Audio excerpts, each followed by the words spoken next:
The U.S. Senate voted just before 2 a.m. ET Saturday to pass a sweeping tax overhaul worth roughly $1.4 trillion, putting the Trump White House a big step closer to its first major legislative victory, and many Americans closer to a tax cut. The vote was 51-49, with Republican Bob Corker of Tennessee the only member of the GOP to side with the Democrats in opposition. Not long after the vote, President Donald Trump tweeted his reaction. "We are one step closer to delivering massive tax cuts for working families across America," the president wrote. Special thanks to @Senate Maj LDR Mitch McConnell and Chairman @Sen Hatch for shepherding our bill through the Senate. Look forward to signing a final bill before Christmas. House Minority Leader Nancy Pelosi, D-Calif, also responded, calling the legislation a betrayal of the American middle class.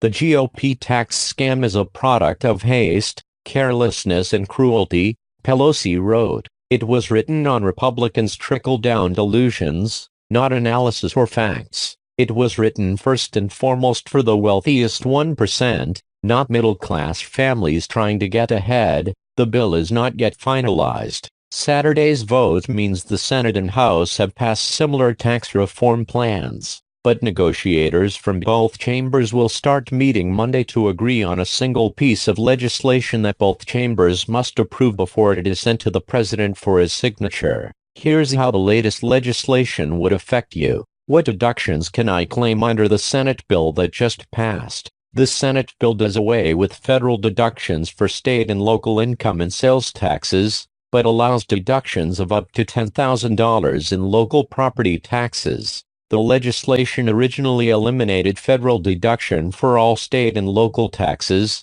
but the property tax exemption was later added at the insistence of Senator Susan Collins, Maine, who said she was delighted about the change. What about personal deductions? Like the House bill, the Senate bill nearly doubles the standard deduction level to $12,000 for individuals, up from $6,350, and $24,000 for couples, up from $12,700. Any other deductions I could claim? The Senate bill retains the current limit for the home mortgage interest deduction to interest paid on the first $1 million of the loan. The House bill reduces the limit to $500,000 for new home purchases. The Senate version also preserves the deduction for medical expenses not covered by insurance. The House bill does not, but ends deductions for moving expenses and tax preparation. Why does the Senate bill allow deducting medical expenses not covered by insurance?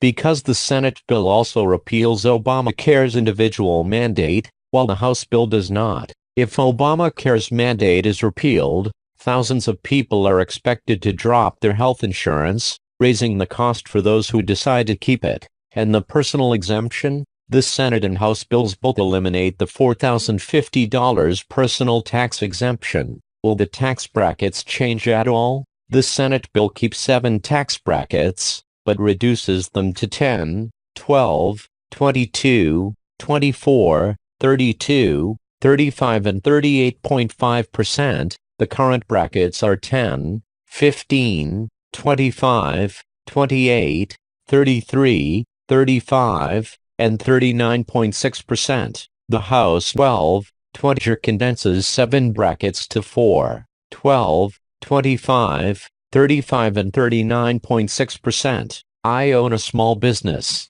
What would this mean for me? The Senate bill allows owners of so-called pass-through businesses, that is, businesses that aren't incorporated, to deduct 23% of their earnings, and then pay at their personal income tax rate on the remainder. This issue was a key concern of Sens. Ron Johnson, Arwis, and Steve Daines, Armont, both of whom announced this week that they would support the bill. What about corporate tax rates? Like the House bill, the Senate bill cuts the current 35% rate to 20%, but the Senate bill calls for a 1-year delay in dropping the rate. When will tax reform take effect? President Trump and congressional Republicans have vowed to make tax reform law before the end of the year. Most of the provisions would come into force on January 1.